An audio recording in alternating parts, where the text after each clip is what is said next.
श्री शिवाय नमस्तुभ्यम। शिव पुराण के अनुसार पितृपक्ष एक महत्वपूर्ण पक्ष है। इसे श्राद्ध पक्ष भी कहते हैं। पितृपक्ष में पितरों का तर्पण और श्राद्ध करने का विशेष महत्व है। भाद्रपद पूर्णिमा से पितृपक्ष प्रारंभ होता है। साल 2022 में 10 सितंबर से 25 सितंबर तक पितृपक्ष चलेगा। पितृपक्ष में जो भी पितृ तर्पण, श्राद्ध और दान पुण्य के कार्य करता है, उन्हें पितरों का आशीर्वाद प्राप्त होता है। आज हम आपको पितृपक्ष के दौरान किए जाने वाले कुछ ऐसे उपायों के बारे में बताएंगे जिन्हें पितृपक्ष के इन 15 दिनों में करने से पितृदोष भी पितृ आशीर्वाद में बदल जाता है। पितृपक्ष के दौरान पितृ धरती पर आते हैं। इस दौरान उनका श्राद्ध और तर्पण विधि विधान से करने पर उनकी आत्मा को शांति और उनका आशीर्वाद प्राप्त होता है। पितरों को समर्पित यह श्राद्ध पक्ष भादो पूर्णिमा से आश्विन अमावस्या तक चलता है। यह पक्ष विशेष रूप से पितरों के लिए ही बनाया गया है, इसलिए पितृपक्ष में पितरों का तर्पण और श्राद्ध करने का विशेष महत्व है। इस पक्ष में पितरों के निमित्त दान और श्राद्ध कर्म करना बहुत ही शुभ माना जाता है। पितृपक्ष में पिंडदान करना चाहिए, पितरों की शांति के लिए अनुष्ठान करना चाहिए और कौवों व अन्य पशु पक्षियों को भोजन कराना चाहिए। इससे पितृ आशीर्वाद प्राप्त होता है। पितरों को जल देने की विधि को तर्पण कहते हैं।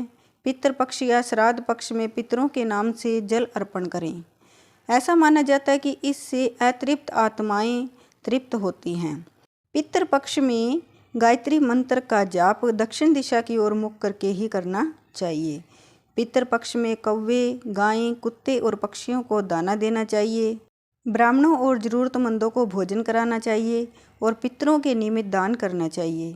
पितृपक्ष में पितरों के निमित्त काला तिल डालकर सूर्यदेव को जल देना चाहिए। पितृपक्ष में पीपल, बरगद, नीम, तुलसी या अशोक का पौधा लगाने से पितर प्रसन्न होते हैं। पितृपक्ष के इन 15 दिनों में रोजाना सरसों के तेल का एक दीपक जलाएं। इसमें काले तिल और काली उड़द के दाने डाल दें। अब इस दीपक को घर की दक्षिण दिशा, जो कि पितरों की दिशा मानी गई है, वहां पर रख दें। कहा जाता है कि इस उपाय को करने से कैसे भी पितृदोष हों, पितृ आशीर्वाद में बदल जाता है और घर में हमेशा सुख समृद्धि का वास होता है। आइए जानते हैं कि पितृपक्ष में क्या नहीं करना चाहिए। पितृपक्ष या श्राद्ध पक्ष के दौरान तामसिक भोजन का सेवन नहीं करना चाहिए और ना ही इन दिनों दाढ़ी, मूछ, नाखून व बाल आदि कटवाने चाहिए। पितृपक्ष में किसी का भी अपमान नहीं करना चाहिए। पितृपक्ष में घर पर क्लेश या अशांति नहीं करना चाहिए। इस दौरान किसी भी जीव को नहीं सताना चाहिए। पितृपक्ष में मूली, गाजर का सेवन नहीं करना चाहिए क्योंकि इन सब्जियों का संबंध राहु से होता है। पितृपक्ष में तेल, उबटन का प्रयोग वर्जित होता है। इस दौरान कोई भी धार्मिक या मांगलिक कार्य नहीं किए जाते हैं। पितृपक्ष में पितृ धरती पर वास करते हैं।